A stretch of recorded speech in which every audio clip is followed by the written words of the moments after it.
In the menopause, we have this massive range of symptoms, and we have been told so much that what we eat has such a massive effect. I was like, look, as long as you take HRT, then that's it. But actually what we found was people following basically healthy eating, they reduced their symptoms by about... It's enormous.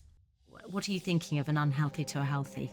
What would that look like? So an unhealthy diet, unfortunately, is the typical UK diet. We know they impact cancer risk. We know they impact cardiovascular disease risk. We know they increase our blood pressure. We know they increase our bad cholesterol. Can I ask you something? If that comes with a cancer risk, like I don't really understand how that's even on the shelf still. If we were to start eliminating any food that was bad for us or a carcinogen, then There'd be nothing left in the supermarket. there'd probably be about 30% left. It's quite mad. Give me the kind of headline changes that me as a menopausal woman could make to help me. So headline is... Hi, it's me. I just wanted to ask you a little favour. Can you possibly just hit the subscribe button down below?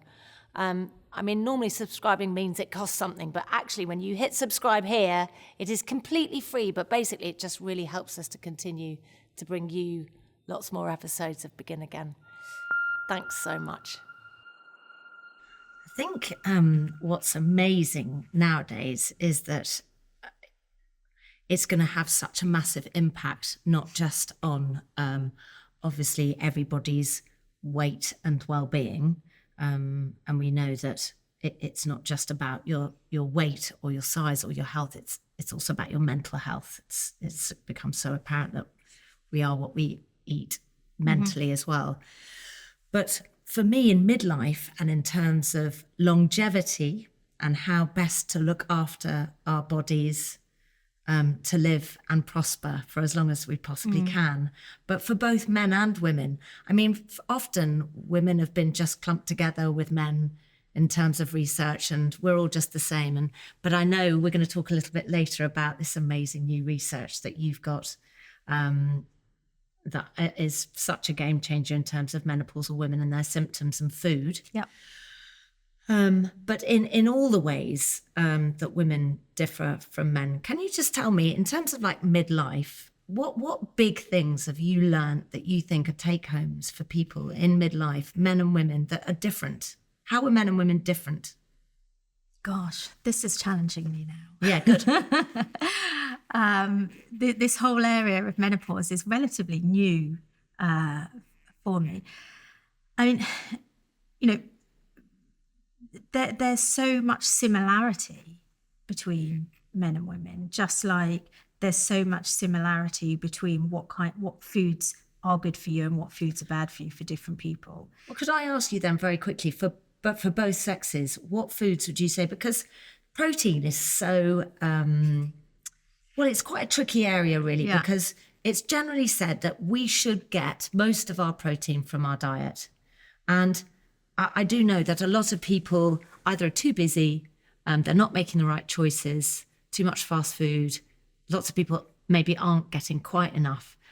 But if you're young and you eat lots of meat, and you can also get enough protein quite easily plant-based, but you have got to be making the right decisions. How important is protein as a building block for a midlifer? Because I really struggle getting protein into my diet. I really do. I can't eat a whole chicken breast. It's too much. Yeah, so I think protein has become one of these nutrients that's the hot topic at the moment. You know, I was in the States recently, and you go to the kind of lunch restaurants, and they say, what protein do you want with that? I mean, that to me is just crazy. You know, we try and, as good nutrition scientists, think of food and in terms of food, not in terms of nutrients. I think there's too much of a focus on protein. I don't think it's a big problem. The majority of people are getting enough protein. Now, really, do you, like, even if we're eating kind of... Even if you're eating plant-based, you know, exclusively vegan-style diet, you do need to be more mindful of making sure you are eating protein-rich foods and getting kind of the right sort of protein-rich foods like pulses, etc., into your diet. the majority of people, certainly in the UK and the US, are getting enough protein. Some people aren't, and yes, at older ages, then we need to be a bit more mindful. I think when we think about how men and women differ, rather than thinking just because of the sex, we need to always think about not just sex, but the phase you are in your life. So are you of childbearing age? Are you in adolescence? Are you a child? Are you a pre or post-menopausal woman? For men, obviously those phases are less distinct like they are for women. So does their diet do they not really need to think about changes or adapting as they get older? So as you get older, your body composition naturally changes, your metabolism naturally changes. It's a natural part of the aging process. So because of that, I think that you need to be more mindful of the types of food that you're eating.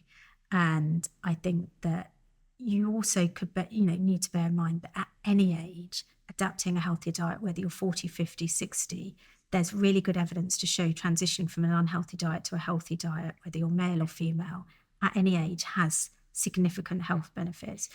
When you're saying, what are you thinking of an unhealthy to a healthy? What would that look like? So an unhealthy diet, unfortunately, is the typical UK diet for the average person. So I'm talking about a diet that contains maybe 60% of heavily processed unhealthy foods, which is the average UK diet, has lots of refined carbohydrates, white bread, white rice, white pasta, has too much red meat in it, doesn't have enough fibre. And then when I think of a healthy diet, I think of a healthy diet in one that is kind of a little bit more traditional. So a diet where we are cooking from scratch, that can have some red meat, but limited red meat, has a wide diversity of plant-based foods, and has plenty of fibre in it. Being someone who, I'm in midlife and I'm thinking to myself, I grew up on red meat. I think people generally thought that it was really good for us. Yep. Iron, solid, and it is quite hard to wean yourself off that. Why should we only be consuming a bit of red meat? So there's really good evidence to show that if it's processed red meat, so your hams, your salamis, etc. It's like the best. I know. And often this is the problem with processed food, and I mean we can come on to that, but unfortunately a lot of heavily processed food has that magic mix of the salt, the fat, the carbohydrate to hit those reward centers in the brain. That is why, like you're saying, it's the yummy stuff. But there's really good evidence to show that this heavily processed meats are bad for us. We know they impact cancer risk. We know they impact cardiovascular disease risk. We know they increase our blood pressure. We know they increase our bad cholesterol, our LDL cholesterol. Can I ask you something? If that comes with a cancer risk, I mean, the World Health Organization actually says processed meat is a carcinogen. I don't really understand how that's even on the shelf still. How come we're allowed to eat that? Gosh, you need to get the government in here to answer that. It feels kind of quite a crazy thing that we are. It's the power of the consumer, I think. Yes. I mean, this is kind of going outside of, my kind of research area, but my view on this is the consumer is very powerful, and what the consumer wants is what manufacturers will give to a certain extent. There is a duty of care I think food manufacturers have, but at the end of the day, they're a business, they have products to sell. Our whole food landscape has changed. And so if we were to start eliminating any food that was bad for us or a carcinogen, then there'd be nothing left in the supermarket. There would be very little. There'd probably be about 30% left. It's quite mad. But having said that, I like to caveat everything. It's all about balance. So I'm not saying that 70% of the food is going to kill us. Well, what I do, I'm half French. And my love for saucisson, so you love the red saucisson meat and ham and mortadella and all the processed meats that are now, I know, not great for me. I don't understand how France, Italy, Spain, the Spanish, literally you get served tapas and it's like meat and an artichoke. Why are they well?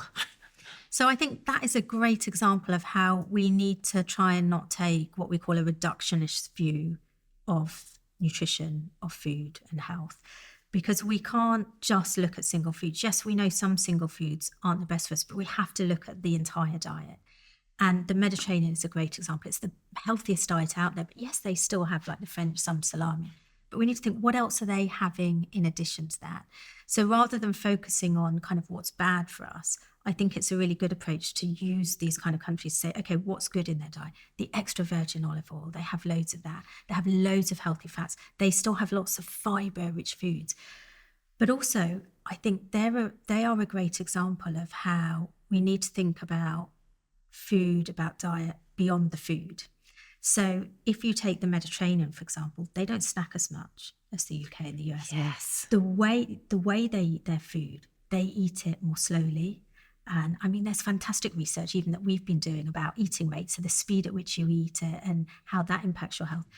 Also, the distribution of how they eat their food. So in most of the Mediterranean, the main meals, the majority of their calories come from their lunchtime meal. In the UK, the majority of our calories come from our our kind of evening meal. Right. And actually 35% of people in the UK snack after 9 in the evening. Yes. And we know that that's not good for you, that there's this whole new area called chrononutrition about the time that you eat. And so when we look at countries like that, it's not a case of, oh, well, they have loads of salami, but look, they're living these wonderful, long, healthy lives. It's, okay, what else are they doing? How are they eating? And this is a really exciting area of research, as well as what else is in their diet. I mean, this is why I found intermittent fasting so interesting for me, because the first and biggest thing I noticed was in the evening, I was depressed because I'd eat my meal. I'd finish at about 7 because I'd know that I'd want to eat after I'd worked out. So I'd want to eat about 9 the next morning. So I'd finish about 7:30. And then we'd say, okay, let's watch something on the telly. And then it would be, the boys would be like, oh, okay, let's go in snack cupboard. I mean, we've got a snack cupboard for the love of God.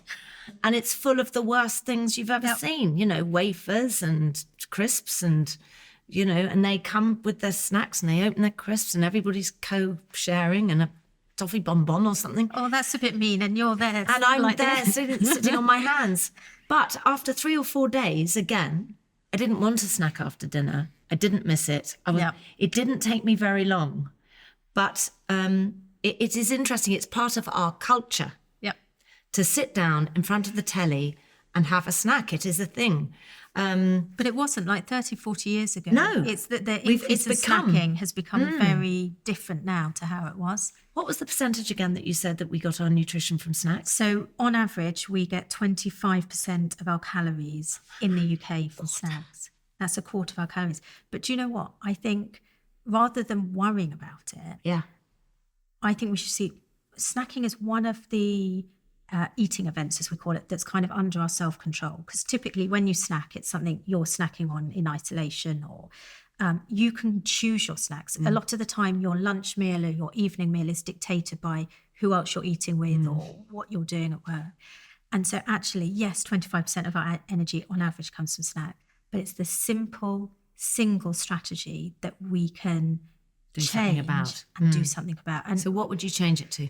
So we've actually done quite a bit of research on snacking ourselves. And so we've done some within our Zoe Predict study that shows that actually it's not so much the frequency of eating, i.e. the snacking in itself, that's the problem. It's about the timing. So avoid snacking after 9 o'clock. After dinner. Ideally after 8 o'clock. Yeah. We see people snacking, even if it's unhealthy snacks, if they're snacking after 9 o'clock, increase risk of cardiovascular disease, higher blood cholesterol, blood pressure, etc. Also changing the type of snack you're having. I mean, I know that's obvious, but we did a study recently. Well, it is sometimes. It is you want to be doing something. So actually it's... Well, do you know what? They did a survey and 25% of people say they snack purely out of boredom. 25% of people out of habit. So 50% of people are snacking not because they need it. But we did a clinical trial where we asked 50 people to eat 20% of their energy from typical UK snacks. And so basically we made these muffins that had the same profile as, let's say, a bit of Walker's Crisps, a bit of a McVitie's Digestive. But we worked out what's the average kind of snack in the UK. And then we had another 50 people who for 6 weeks were eating almond nuts. but the exactly the same percent energy was coming. So this 20% energy was coming from either nuts or from snacks. We said, don't change anything else. Carry on living as you normally would. Eat everything else that you normally would, but you must eat these snack foods that we provide. By the end of the 6 weeks, the improvement in health outcomes on those on the almonds was phenomenal. Really? When you actually calculated what the estimated improvement in cardiovascular risk was from some of the different factors that had changed, like their cholesterol and their blood vessel function, it equated to a 30% reduction in cardiovascular risk. And that was from changing nothing else. But and I think this is what's it's so exciting, that actually we can make small changes. So, if you want that bit of salami, with your dinner, but if you make an effort to change your snacks, I'm not saying everyone should just eat almonds all day. Well, I've tried to, even if I'm not fasting. Yep. I've tried to kind of not eat after. I've tried to do that, not eat after 8 o'clock. Yep. Even if I do have breakfast at 6:30 or whatever, because I'm going to work. But I try and not snack in the evening, and just drink water. Not be drinking tea or anything, because that messes with my sleep. And then try and do nuts and things. I want to show you something. So I bought these and this. And what's interesting, because you just mentioned... I love an almond nut. you just mentioned almonds. Yes. And what I think is interesting is that on the packet, yep, it would give you, companies would give you the same nutritional value for both of these. But that is not entirely correct. Am I right in saying that? You are totally correct that is not entirely correct. So can you explain why? So we've got ground almonds here and a whole almond here. Yep. So this is a great example of the importance of what we call the food matrix, so the structure of the food. And it's a great illustration of why processing food actually changes its health effects. And a great example of why we need to think about the food and not think about the back-of-pack nutrient labeling. So if you were to pick up these in a supermarket, that would tell you that there is 170 calories per portion, which is probably about that, maybe a few more. So it's about 28 grams. Wait a minute. 100 and how much? 170 calories per portion. But I think that some people would go, what, only that number of nuts for 100? It's probably a few more. So it's more. A slightly bigger handful. Okay, I'm going to get some more from down here, because I'd quite like to know roughly what that would look like. That's better. God, I haven't got my weighing scale. That's better. Add a few more. Oh, okay. So I would say... I don't even know if I could eat that many almonds. Okay, if anyone's looking at this and counting, they might say this is roughly not totally accurate, but let's say roughly, I'd say that's 170 calories. Okay, so but I'm just interested because but these are good calories. They are, because this is good fat. That is like a powerhouse of nutrition. So stop thinking about calories. It's got fibre, it's got micronutrients, it's got phytochemicals. That is just, well, like I said, that's 30% reduction in cardiovascular disease if you're swapping your unhealthy snacks with that. And I'm chewing it whole, and that is better than this. So tell me why. This is where it gets interesting. So back-of-pack labelling shows that that's 170 calories. Okay. Now, what actually happened, and the back-of-pack labelling for this, which is, I assume this is ground almonds. Yes, ground almonds. So the back-of-pack labelling for both would be exactly the same. 170 calories, 28 grams. Whatever, 28 grams, whatever, amount of fat, protein, fibre, carbohydrate, nutrients. Now, when you eat these, actually, you excrete about 30% of the calories. So you only actually absorb about 60 to 70% of those calories. So actually, on average, and I always like to say that on average, you'll actually get about 130 calories from those. Right. From this, you will get the full 170 calories. The reason it's different is because of the food structure, the matrix. So plant-based foods are made up of thousands and thousands of cells, just like we are. Yes. And these cells have cell walls. And the nutrients are encapsulated within the cell walls. So the fat is encapsulated within those almond cell walls. Now, the cell walls of almonds and lots of plant-based foods are tiny. We're talking about like 20 micrometers, which, I mean, is smaller than a grain of sand. Now, when you chew, you don't chew down to that tiny amount. We actually do what are called mastication studies. So these are chew and spit studies. They're disgusting. And so we get people to chew the almonds. Then at the point at which they swallow, they spit them out. And on average, the particle size at which you swallow is about 1 to 2 millimeters. So that means you've got this little particle that's going down into your stomach, and inside it is hundreds and hundreds of cells that haven't been broken. So apart from the ones on the surface, so you've got all of these almond cells with the cell walls intact, with the fat inside it, going in your stomach, going to your small intestine, and it's quite resistant to digestion. Now, it will be digested a little bit, but what happens is, because it's quite resistant to digestion, actually a lot of these intact cells then come out in your poo. So this is great because, firstly, you've got loads of this wonderful food reaching your large intestine, your colon, which is wonderful food for your microbiome. So these trillions of bacteria that are going to be having a party. Can I tell you something quite funny about since I've met you guys and other brilliant gut health doctors that I've talked to, I've literally, I don't know whether you remember the numbskulls. You're probably too young. But when I was a little girl, there was a TV show called The Numbskulls, and they were people in your brain. And it was a kids' TV program. And that one person would go, okay, open the mouth, food coming in. I imagine that my whole gut is like just people. Oh, yeah. You know, Inside Out, with like all the people in the head. Oh, they're having a party when you eat your almonds. Yeah, I'm imagining that they're all going, they've literally turned into humans, because you keep going, your gut microbiome's so happy that they've actually turned into like little people. Anyway, that was a side note. So they're happy because you've had these almonds and all of these like bits of leftover that's not absorbed. You're excreting 30% of the energy which for many people might be beneficial. I'm not saying, everyone, there's obviously people we want to make sure they're getting adequate intake of energy. And yet, if you have the ground almonds, all of the cell walls are broken. So because they're ground, so all of that fat is released. So you've got to think of it as like it's all bursted out. Yeah. And so what happens is you're able to absorb it all. So it's not reaching your large intestine. So your microbiome is still having a bit of a party because some of the fiber's there, but not as big a party. It's not like the crazy all-nighter. It's a bit more sedate sort of party.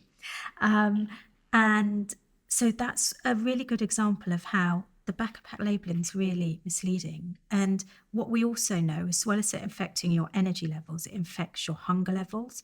So we have loads of receptors in our gut that tell us how hungry we are or how full we are. They're actually more dense lower down in our gut. Those whole almonds Get all the way down there. Get down there, and we'll be saying, hey, Davina, you're actually quite full now.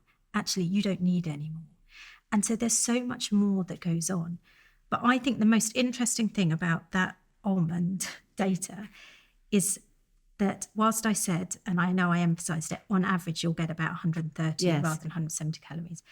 When we look in studies where we feed people the whole almonds and you look at how much energy they're actually getting, there's huge variability.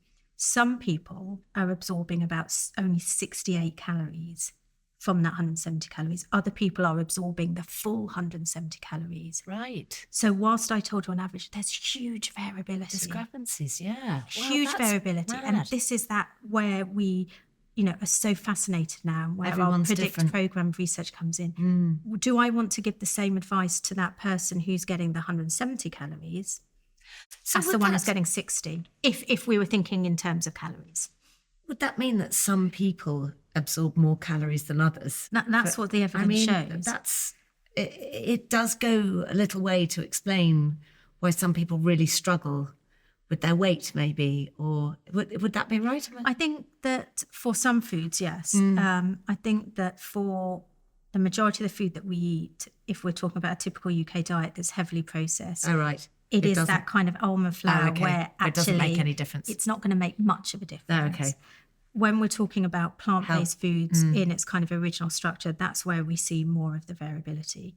I think that that's one of many, many, many factors to do with different levels of obesity, different weights amongst different people. Okay.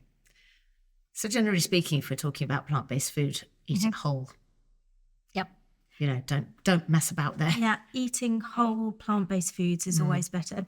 There's some really old studies that actually we still talk about. So when I teach about this to our students, I refer back to a study back from 1977, which is the year that I was born. Don't show off. And this was a study where they fed people whole apples Yeah. They fed people pureed apples. So again, back of pack labelling was the same. And then they fed the apple juice. So they took away the fibre a bit. And they looked at what people's postprandial glucose responses were, which is basically the post-meal increase in blood sugar. So about 15 to 30 minutes after you have any carbohydrates, you have this big increase in circulating blood sugar. And they found that firstly, people who were eating the apples ate those apples at least 100 times or 100% more slowly than if they were having the juice or the puree. Mm-hmm. So that impacted the blood sugar responses. But even if they controlled for the speed of eating, there were still really big differences in terms of people's fullness and hunger. So even though they were having exactly the same calories from the apples or the puree, which again, remember, Becker Packs are saying, the puree didn't keep them full for very long. The apples kept them full for long, as well as the fact that, you know, you're getting different kind of other sort of benefits with your glucose, etc. You've touched on glucose there and the spike after having carbs. And we've all become quite savvy now that the order of eating food has some relevance.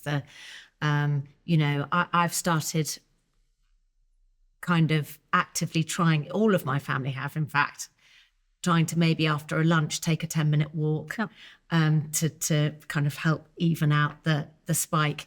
And it's all about inflammation. But I do think it's interesting, for especially for someone my age, to think about why is inflammation something we want to avoid? What is it? So inflammation is a normal physiological response to an injury. So cut your finger, the reason that you heal is because you have an inflammatory response. We have inflammatory responses going on all the time inside our body. It's a normal physiological response. The problem is if it's in the wrong place at the wrong time and too much of it, we know that it can increase our risk of disease. And so what we now are starting to understand is that many chronic diseases, cardiovascular disease, type 2 diabetes, and some cancers are underpinned by inflammation. And inflammation that's going on inside your body. Inflammation, for example, that's going on at the level of your arteries.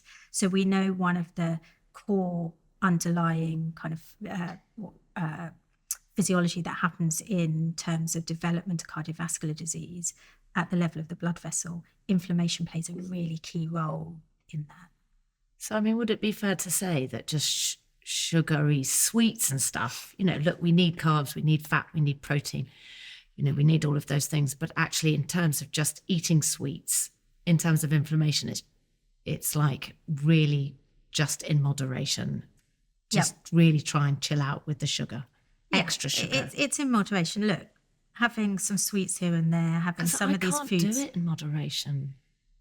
And again, this is where I think everyone's just got to listen to themselves. Yeah. I can go and eat a few sweets, I'm fine. Give me a bar of chocolate, I need the whole 100. Yes, that's me.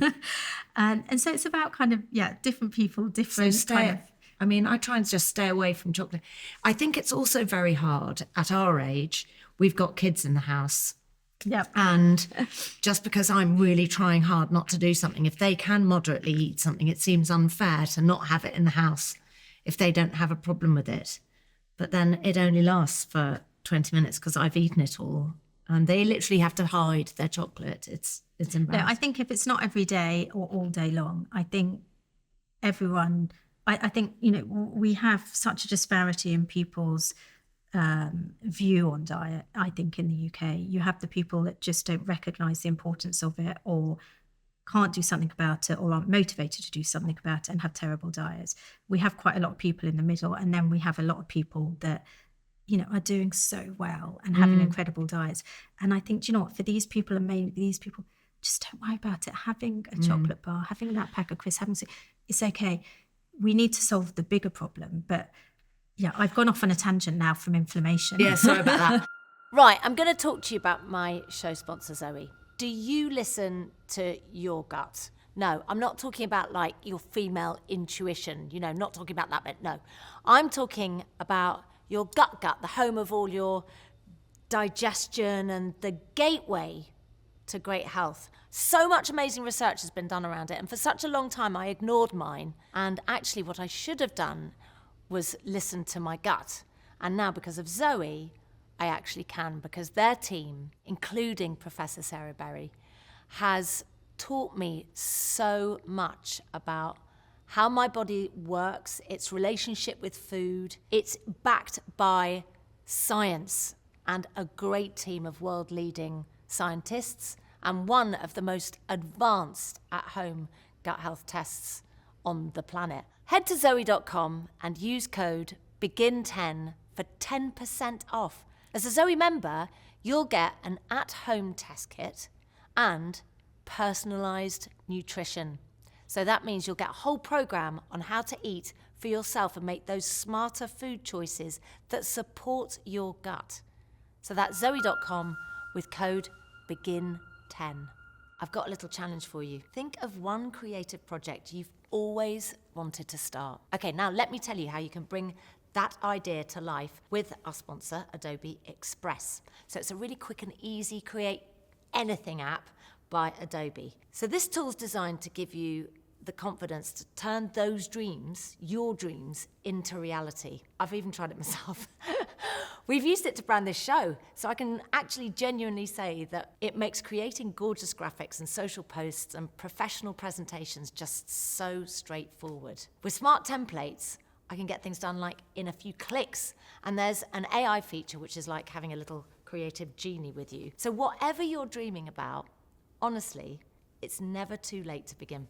So I dare you, sign up for Adobe Express for free and take that first step. The most transformative chapter of your life is waiting for you. The other thing you mentioned earlier, which I do want to touch on, which is something, again, I think from a childhood, my granny was always like, eat up. And I eat really quickly. Yep. And I think it is also something I may have passed on to my children. I thought it was a good thing. So why isn't it? So it's not a good thing. And sadly, I think we're all brought up to eat more quickly, whether it's survival of the fittest, whether you come from a big family like my own. Everybody's eating your food before you can finish it. Or, you know, whether it's at school. I mean, it's shocking how they're given such short periods of time in the canteen before the next class. It's a real problem at school. Eat up, quick. Evidence shows that if you eat your food fast, and we call this having a high eating rate, that you have higher levels of obesity, you have higher risk of cardiovascular disease, higher blood pressure, higher insulin resistance, so kind of impacts your glucose metabolism. Now, there's a number of reasons for this. We know that the kinds of food that encourage you to eat fast typically aren't the best foods for you. But what we also know is if you actually look at some of the trials out there, and there's some trials that have been conducted where they'll get people to eat more slowly, and they will have then another group that are eating exactly the same food. So we're talking the same food, but eat at a faster rate. You see differences in energy intake. So if you increase the time in which you're eating your food by just 20%, so you go from like a 10-minute breakfast to a 12-minute breakfast, you, without subconsciously, so without even thinking about it, will reduce the amount of calories you're consuming by about 15%. Now, for people who are wanting to reduce their energy intake in this kind of obesogenic environment we live in, I think that that's quite a valuable added tool in our toolbox. I think one of the great things, again, about Mediterraneans, and we were talking about the fact that you know, it's not just about the fact that they eat lots of salami and ham. It's like, what else do they eat as well? And at school, they have frisee lettuce, they have iceberg lettuce, they have rocket, they are given a different type of cheese every day. The mayor of the village will oversee the school's weekly recipes. Or making sure that they're getting a full varied. I mean, it is unbelievable what French school kids are exposed to in terms of variety of food, all home cooked, all incredibly healthy. But it's this idea that you have cheese every day and it's a different type of, sometimes uber smelly, sometimes really kind of quite simple, or a goat's cheese or something like that. I mean, amazing. So I agree with you what you're saying about that, but also the thing that I love about the French, being half French, spending kind of half my life there, is that meal times are a time of family, and it goes on for hours. And I mean, here I know that everybody's running everywhere all the time. We've forgotten. I mean, I'm saying this really kind of about myself, that hearing you talking about eating slower, I think, gosh, we must kind of try and remember to properly sit down, all phones under table, let's talk and take our time over this. You know? I think the way that we used to eat has been lost for many, many people. And so that whole kind of social connection that we used to have over food has been lost. And, people eating while looking at their phone, people eating while on Zoom calls, people eating while they're working. I do that nearly every lunchtime. I know I shouldn't do it. Unfortunately, I do. We know that if you're eating food while on your phone or whilst watching TV, that you tend to eat more of that food and you tend to eat it more quickly because you're distracted, you're not listening to your fullness, hunger signals, you're not kind of, you're kind of wolfing it in maybe. And I think it's one of the many, many examples of how if we could go back a little bit to how we used to eat, as well as how we used to live. But the reality is now, in the last 20 years, 30% more women are in the workplace. So 30% more women who were the ones traditionally doing the home cooked meals, sitting with their children, having the longer meals, maybe when the husband was still at work.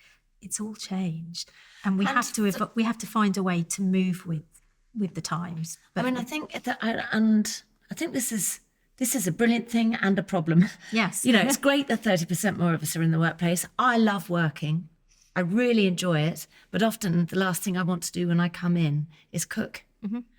But what I have found, and I mean, I guess I'm saying this in case anybody listening, this might be an idea for them, is that actually if we say we're going to cook together, it then becomes quite a fun thing. What shall we make? And, I do one bit, Michael will do another, and it's a thing that we can do together as part of our debrief for the day. And that's quite nice, make together, clean up together, kind of, it becomes sort of a pleasure rather than a chore, one person doing it for someone else. You're alone in the kitchen, they're watching telly, it's not as much fun. I know that's not possible for everybody because not everybody has a setup like that. But I think finding ways that work your setup, your family is important. So I would like to move on to this amazing bit of research that you've done recently, because obviously in the menopause, we have this massive range of symptoms, and we have been told so much recently that the gut-brain axis is so important and what we eat has such a massive effect. But you've actually found some solid, really good evidential research. What would you say? Evidence? Anyway, research evidence? Research evidence. You found some great research evidence. We got some good evidence. Around symptoms and the menopause. Can you just talk us through that? Yep. So we've done a big program of research where we've looked at the number of symptoms that women have who are peri or postmenopausal. And I mean, there are a lot.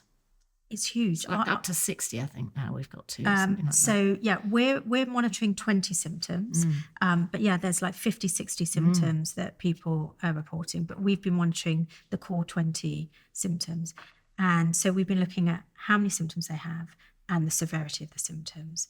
And I mean, it's the prevalence is huge. So we see, and the prevalence for symptoms that people don't typically think of as being traditional menopause symptoms. So tell us a few of those. So we see that about 80% of women have sleep disturbances. I think that's reasonably well known. A similar percentage, so 80% of people have brain fog, have anxiety, have memory loss, have all of these other kind of neurological, the irritability, etc., that goes with it. We have loss of libido. I know that's talked about a lot I think it's about 70%. The traditional symptoms like the night sweats or the hot flashes, we see in about 50%. So it's really interesting. It's these kind of non-traditional ones, but they're the ones that are really impactful. 10% of women actually leave their jobs because of the symptoms. And what I was really shocked by, and I did have to double check the analysis, I'm such a skeptic. I'm always like, right, we need to check that. I don't believe it. we found that 99% of people had at least one symptom. This is in our peri and postmenopausal group. That's interesting, because we're sort of led to believe that 25% of women sail through it. But actually what they might not realise is that they're sailing through it, but they have got a few symptoms, you know, that it's not enough to bother them, but which is fine. They are symptomatic. And I think it's a case of recognising nearly everyone will have some kind of symptom. Some people, the 10%, it's so severe they leave their job. 50% of people will say it's actually really bothersome, and 25% of people say it's severe enough to actually impact their quality of life. And so, as well as looking at how many symptoms people had and the severity of the symptoms and how it impacted their quality of life, we also looked at, okay, how does it differ depending on whether you're on HRT? How does it differ depending on what kind of diet you have? And I think that, you know, we're all, as you know better than everyone, very focused on the benefits of HRT. And we know, I think there's, you know, incredible evidence to show the benefits of HRT in reducing your symptoms, as well as reducing some of the health effects. And I think it's important we recognise that with menopause, and our research has shown this as well, it's not just the symptoms that are the problem, it's the health effects, the increase in blood pressure you get, the increase in bad cholesterol, the increase in inflammation, and so forth. So yes, we see a significant reduction in symptoms, but we still see lots of people are still having symptoms despite the HRT. Now, that could be a whole other topic of conversation about how well controlled they are on whatever regime they're on. But what's most surprising from this body of research that we did is the power of diet. Now, this is where I was a real skeptic. So having been in nutrition research for 25 years, obviously I think diet's quite important. But I was like, look, as long as you take HRT, then that's it. But actually what we found was people following the Zoe program, which is basically healthy eating, dietary advice. We found that if you looked at them at the beginning and then at the end, and then looked at how large their change was in diet, there was a relationship between their change in diet and the reduction in symptoms that they're reporting. So that on average, as people improve their diet, they reduce their symptoms by about 35%. Every time you say it, I've heard you say this before now, and I can't, 35% is enormous. But do you know what, Davina, as well, which I think is fabulous, is when we looked at those taking HRT or not taking HRT, we saw a similar percent reduction. Although those taking HRT are coming from a lower threshold, we still saw about, it was around 35, I think it was 34 something, but similar. So I think the message from this is everyone will benefit from following an overall healthy diet. Now, obviously being the boring scientist, I do have to caveat this. There's no silver bullet. No. This is the problem. Can you give me the kind of headline changes that me as a menopausal woman could make to help me? Yeah, so I can give you the headline and then I can give you a few kind of extra pointers. So headline is back to basics. There's no silver bullet. I'm afraid it's the simple, boring message of less of the heavily processed foods, more of the plant whole foods, say the whole almonds, for example, more of a diversity of foods. So making sure, like you were talking about in the French schools, they have a real mix, getting a real diversity of foods so that you're getting a diversity of different kinds of micronutrients and phytochemicals, making sure you're getting plenty of fibre, making sure you're minimizing that kind of processed meat, the refined carbohydrates in particular as well, adding some fermented food to your diet. So, for example, like cheese, yogurt, doesn't have to be anything kind of posh. Fast pants, I mean, because I know people go, kimchi, oh God, you know, kefir, like all of that kind of stuff. Like that. Yeah, well, Tim made me. He's not converted me yet. Tim Spector made me change to kefir. Oh, no, I don't mind kefir. I quite like it. No, I quite like that. A tiny bit of honey or mix it with your Greek yogurt. Yes, I had it this morning on my sauerkraut. granola. I'm not there yet. I'm not there with sauerkraut. I don't know if I ever will be. Yeah, I'm not sure if I ever will be. But a really mega change that I've made, and I would like to implore all places where you can buy soft drinks, any venues where you can buy soft drinks, please, will you give me, as a non-alcoholic drinker, you know, I'm a teetotaler, and I have no choice but to go with either a diet soda or a soda of any of the famous brands. Yeah. They never put anything else on unless it is a non-alcoholic cocktail, and we know that that is made with syrups after syrup. I don't want to have, that's the point. kombucha can't be that hard to have on a menu now. Yeah, I think and there's I love kombuchas. there's more places serving it, but I think it's but not once you go outside London as well. I think it's less. Well, I think outside of London, almost nowhere. Yeah. So that's a plea that I'm making. But anyway, so yes. So it's going back to those basic healthy eating Fermented. principles. So plenty of fibre, plenty of plant-based foods, a variety of different foods, minimising ultra-processed, high sugar, refined carbohydrates. I mean, refined carbohydrates is a big one as well, because I think that is just something where you've just got to get used to it. And can I ask you, whole wheat toast, is that better than sourdough? Sourdough is such a buzz bread at the moment. And I just want to know, is it as good as we think it is? So I think it depends what you're having it for. Yeah. So I always go back to, what do you enjoy the most? Sourdough. Okay. So then have sourdough.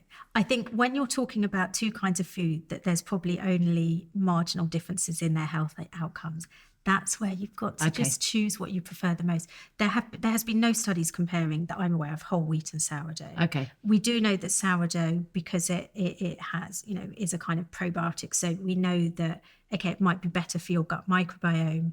But in terms of other health outcomes, I don't know. Okay. Good. Yay. And what are the other, you said, that's the broad brushstroke, but what are the other kind of little tips that you can give us? So there's other tips that relate a little bit to how we eat, because like I said earlier, I think we've got to stop just thinking about what we need to think about how we eat. So we've got some amazing research that's just coming out, actually, where we looked at the time of day effect in pre versus postmenopausal women. So by this, I mean that we know that if you eat your carbohydrates in the morning, on average, you have a lower blood sugar response than if you eat them in the afternoon, on average. Oh my God, that's really interesting. But then what we did is we did some analysis of our Zoe Predict data, and we looked at people who were premenopausal and postmenopausal. And what we found was, if you were a postmenopausal or perimenopausal woman, the time of day effect was more pronounced. So what that meant is that you had an even bigger impact from eating your carbohydrates later in the day than in the morning. So the take-home message from that could be, if you want to have your cake, fine. If you want a cup of tea and cake, 11 o'clock. Have it at 11 rather than 4 o'clock. Amazing. Yeah, but that is amazing. It's little things like that. It's not saying don't have your cake. No. That's so interesting. The other piece of research, again, this is related to blood glucose responses, is when you have a carbohydrate-rich meal, what we know is lots of people have a dip in their blood glucose. So about 2 to 4 hours after you have, if it's a very refined carbohydrate, we know about 30% of people have a dip in, quite a big dip in their glucose. So you might find that some people talk about being hangry, or getting a bit of brain fog. I get that sometimes. Yeah, and for many people, for me, it's when I'm walking home from school with the kids. And so it'll be about 2 or 3 hours after I've had my lunch. Right. And, I'm very hungry. Yes. It's not just because they're being naughty on the way home. No. It's because, and I know now, having worn a glucose monitor, because I am a dipper, as we call them. And what we know is, if you're a dipper, not only do you feel a bit rubbish, like hungry, but also people who are dippers have, as well as less energy, less alertness, they have a bigger drive for hunger during that time because of different hormone responses. And they will go on to eat about 100 calories more at their next meal and about 300 calories more over the day. Now, where menopause comes into this is, we know from our own analysis, is that postmenopausal and perimenopausal women have a slightly bigger dip than premenopausal women. So therefore, they might be a bit more susceptible. So it's, again, another kind of reminder of, try and reduce, I'm not saying eliminate, try and reduce that refined carbohydrate, or try and make sure you're adding healthy protein and healthy fat into your carbohydrate meal so that you're minimizing the chances of having those dips. How big a difference is it between a refined carbohydrate and an unrefined carbohydrate? Because we're talking about white pasta, white bread. When I go out to a restaurant, I don't think I've ever been to a restaurant that serves whole wheat pasta, ever. So I think that it does make some difference, not a huge difference. Right. I think where you get the biggest difference is what else you're adding into the meal. Right. And this is why I love taking the approach, and we do this at Zoe, is about, okay, what can you add in to make it healthier, rather than, oh my God, I can't eat this and I can't eat that. So if you were to have let's say, some white rice, what can you add in to make it healthy? You can add in healthy oils, healthy proteins, more fibre, and then that will have a big impact. Something that I do want to say, though, Davina, is if ever I talk about blood sugar responses, it's so important to say they're normal physiological responses. Yes, it's normal. I don't want people to get over-focused with this obsession. It's a normal physiological response. It's just if it's excessive and repeated, you can feel a bit rubbish. You might eat more, and there is some evidence that if it's very excessive, repeated over long periods of time, linked to later cardiovascular disease. One final thing I'd really like to talk to you about, because I love it when you say the word nutribolics, so I'm going to get you to say that today, but is about something that we in the kind of menopause world have started calling menowashing, which actually makes me so angry. So can we just discuss what is menowashing? So menowashing, from my interpretation, is putting the word meno in front of something and then charging double the price. Yeah, simply. I mean, I'm surprised we haven't got meno t-shirts, meno watches. Well, there's meno face cream, there's meno face cream, there's meno hair. Like, okay, we know menopause impacts our skin. We know menopause impacts our hair, but Michael says there is absolutely nothing that you can do to your hair that will change it. You could put a bit of conditioner on it, but it's not a special. There's not a special ingredient. I do not understand the link between, and like this whole idea of a meno cream, face cream. Yes, your skin's going to change. So if it's drier, then have a more richer moisturizer. But do you need meno in front of it and paying 3 times? Same with supplements. The supplement industry is like menowashing galore, or nutribolics galore. Everywhere. It's like crazy. You go into health stores and it's just like meno this, meno that. And I mean, often the thing I think that's upsetting is that it's often more expensive. Oh, it's always more expensive. And look, sure, you might. What I don't like is when someone sort of tries to set up a problem for a menopausal woman and then solve it with some meno thing. I that upsets me, because we're vulnerable and we're often a bit lost and we feel invisible. And then sometimes we feel that these companies are talking to us and looking after us and loving us in some way. I would quite like to run 3 things past you that I do take. Vitamin D in the winter, good or bad? Good. Okay. And that's quite good for bones, and I'm not quite sure, but I've read up on it and I can't remember because I'm menopausal, but D3. Yes, so we know that in the summer, you don't usually really get need enough. You get enough from the sunlight. This summer. Yeah, still get enough, but in the UK, in the winter, your stores, so it's fat soluble vitamins, it's stored in your liver, but by a certain period of time, by October, November, I think it's beneficial to have a supplement. Magnesium? I personally wouldn't take a separate magnesium supplement.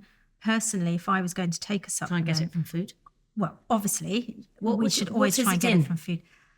Gosh, all of these micronutrients are in so many foods. So, I mean, walnuts is a great source, for example. I love walnuts. Different nuts, all plant-based foods are rich in this. And, things like eggs as well. I never talk about eggs, actually. When eggs are a superfood. Eggs, nuts, superfood. Yeah. I mean, obviously, you don't want to be having 10 eggs a day because it will reach a point at which it affects your cholesterol. But this myth that eggs affects your cholesterol because it's cholesterol rich is, again, another nutribolics, as long as you're having, eggs not to excess. But magnesium is found in so many different foods, same with zinc, same with like so many of these other micronutrients. I think taking box standard supermarket multivitamin and mineral is all most people need to do. I think that going for these and you do think that might be a good idea? So I think that in an ideal world... I don't mean to put you on No, it's fine. In an ideal world, we want everyone to get everything from their diet, and everyone should be able to get everything from their diet. I think that I would not say to everyone, yes, you must go out and buy multivitamins. I think as an insurance policy, there is potentially a benefit, and there's certainly no harm if it's one of these bog standard. Where I worry is people doing these mega doses. I know. Which is like 1,000 times your recommended daily intake, or spending lots of money. We shop at standard retailers, high street retailers.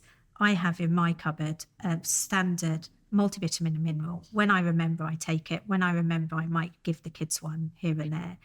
It's my little insurance policy because I live a busy life. I know I don't have the diet that I should have.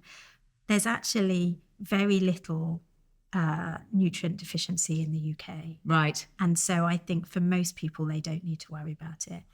When it comes to, you need to tell me your third one, actually. You told me two, magnesium. K2? Is that something that goes with, they said it goes with magnesium. I don't know. Okay. I've never heard of that as a supplement. I mean, this is a problem, right? no idea. We get served this stuff like it is a problem and we're deficient in it.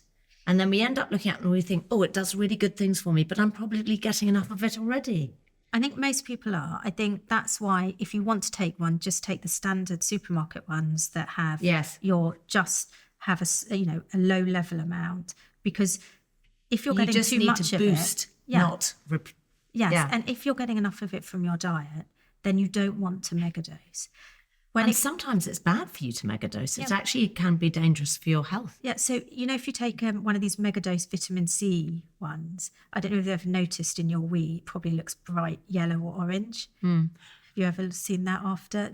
I don't really take vitamin C because I feel like I eat a lot of fruit. Yeah, so I feel like I get loads. But sometimes if I haven't drunk enough the day before, when I wake up in the morning, I think, oh my God, I definitely need to get some water. Water.